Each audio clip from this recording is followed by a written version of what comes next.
Welcome back to Boss Guys Reviews. In this review, we'll be taking a look at the new Joytoy officially licensed Warhammer 40k Raider pattern combat bikes. We're going to be taking a look at two versions, the Ultramarines version and also the Black Templars version. Here's the front of the boxes. As you can see, they're pretty much the same except for the different colors of the motorcycles themselves.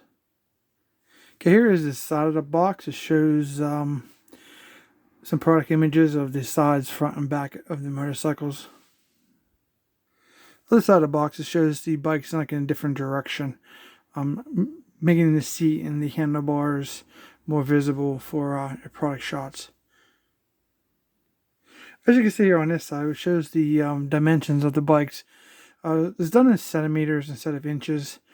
These are a 1/18 scale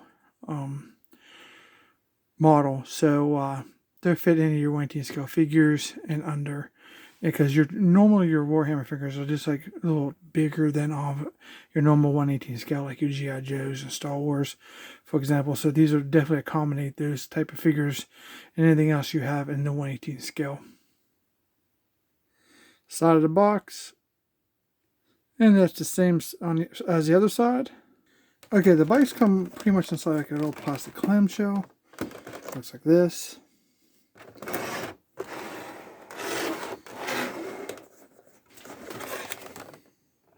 That's the black bike there, and here is the blue bike. So you can see that they're pretty much identical, just the color is really anything that's different. Oh, obviously the marking also for the chapter. We'll start off by taking a look at the Ultramarines version. Very nice.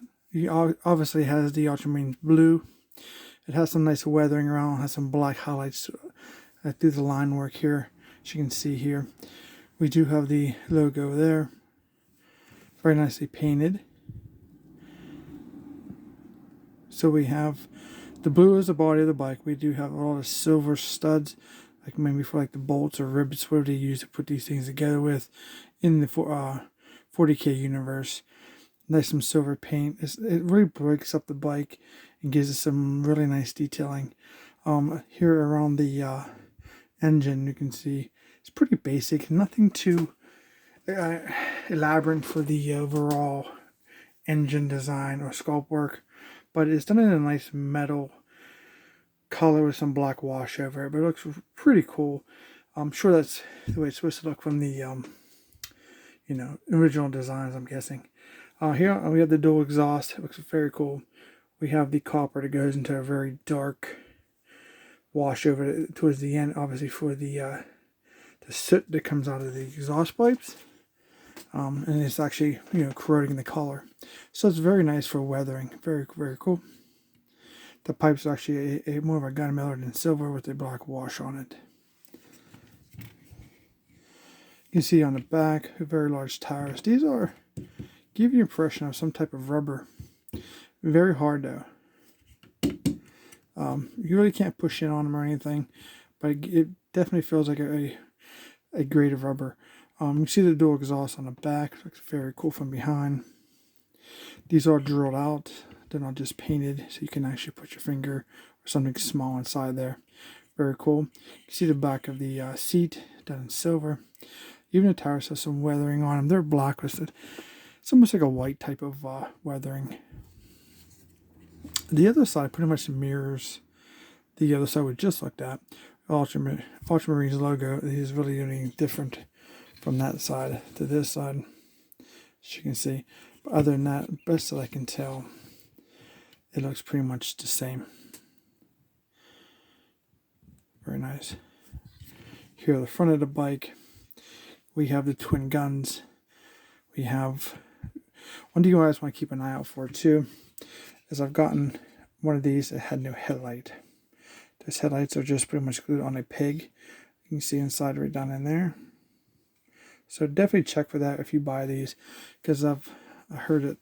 I was not the only one who was missing one. I guess that you just forget about them because they're kind of hidden in there, and it definitely is noticeable if you don't have one. So especially if you're looking. So the top of the bike, we have the Ultramarines logo on top. We have the red handlebars. The black seat, the silver bars are on the back. Not a whole lot going on here on the handlebars and controls. We have blue buttons, red button. I think they kind of missed out on an opportunity right here for some kind of speedometer. I'm not sure if that's something that's used in the 40K universe, but there's something there would have made that panel really pop out, in my opinion. Do we have two red buttons here and here? I'm guessing that's probably for the guns. Red handlebars look very nicely painted. And you can see right here we have the footrest on both sides. There's not a whole lot of articulation on the bike. Obviously the wheels go around on both bikes. These do pivot. Be careful with them though. That one kind of goes around. I got different tolerances for mine on my two bikes. So that one goes around. So this one's pretty good. And then you can turn this thing until it hits the housing. And it gets a little more paint right there. It would have been nice. On top of the upside down arrows. There's really no other articulation or moving parts, I should say, in the actual bike itself.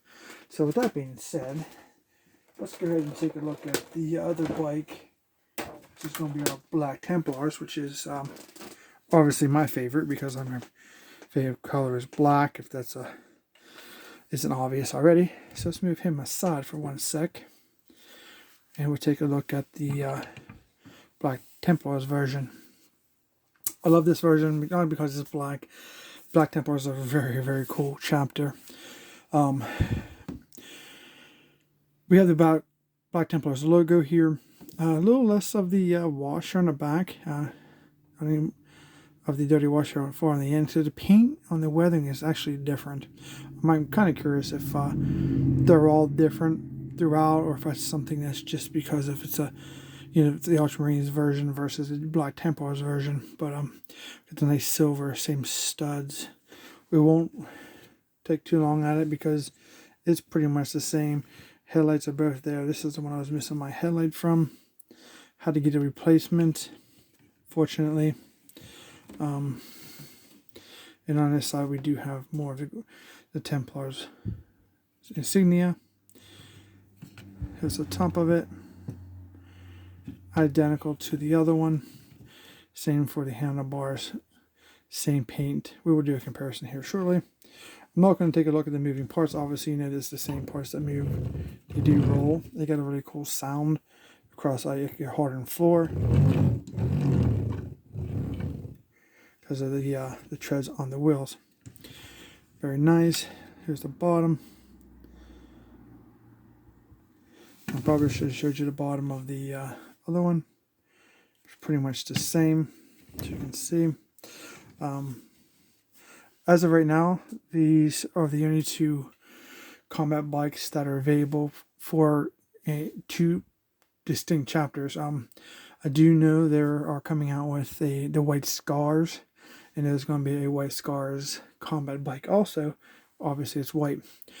I'm surprised that we haven't seen a Blood Angel version, or maybe even a Imperial Fist version, but who knows? We probably will in the future. So here's a comparison of the two bikes together. It's very nice. These are very cool. Front of them. Obviously, you can pick these up. You can army build them if you would like.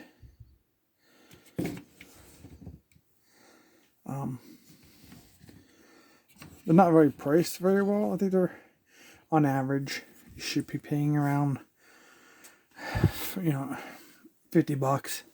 Just give or take here and there. That's probably a good fair estimate for an average of all the platforms you can actually pick these up from. Any more than that, you probably get scalped. You see that the tops are pretty much the same except for the insignias and color, obviously. These are very, very cool. Now, I will say, I've had a friend of mine get one. This entire piece right here is broken off. So we talked about the price. The one thing I do like to talk about here is the quality of the product. Now, we all know a lot of YouTubers now are becoming, you know, people that are getting free stuff from everybody. Here in Black Skies Reviews, we don't do that. I buy my own stuff. These are part of my collection, and I'm going to give you the honest results. And that's why you would want to subscribe to this channel. We're not bought. We don't get free stuff.